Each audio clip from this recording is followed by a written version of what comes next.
Minnesota transfer running back Trey Potts is the answer to a hypothetical question we'll hopefully never have to ask during the 2023 season. That being, what the heck is Penn State going to do if Nick and the Fat Man can't tote the rock for an extended stretch of games?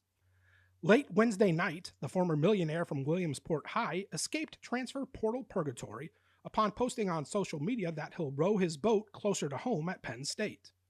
According to our flimsy late-night Mountain Dew-fueled research, Potts redshirted as a freshman in 2019 and exercised a COVID-free space on his NCAA eligibility bingo card in 2020, which means he can play 2 more years of college football if he chooses.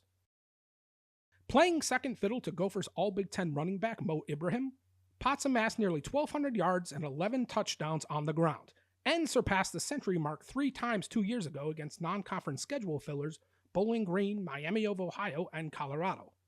Unfortunately for Potts, that potential breakout campaign was cut short when he suffered a mysterious health scare on the sidelines on October 2nd versus Purdue, an undisclosed emergency that caused him to be hospitalized in Indiana for nearly a week.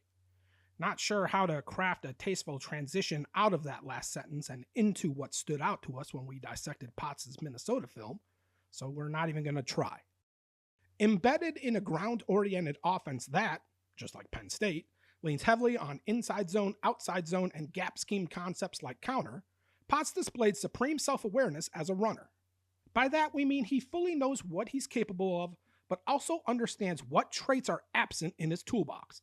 The anti-Kevon Lee, if you will.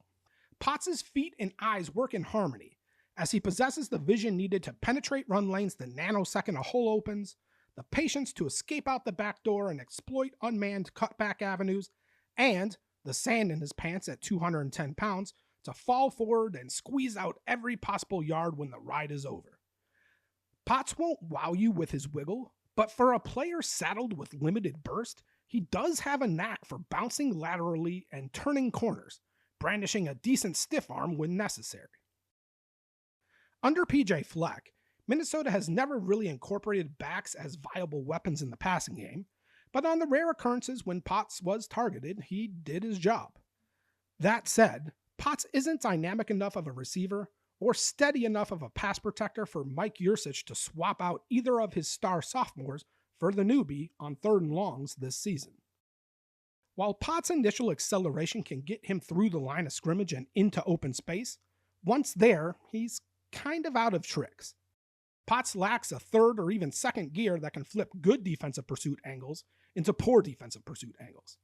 Give Potts the ball and he'll get what the offensive line gives him, but not much beyond that. So yeah, he's not a threat to strike up the band and bump his head on the goalpost if given a crease like Nick Singleton, nor is Potts the type of runner that can turn chicken excrement into chicken salad like Kaytron Allen. And that's okay, because what Potts is exactly what Penn State needs right now.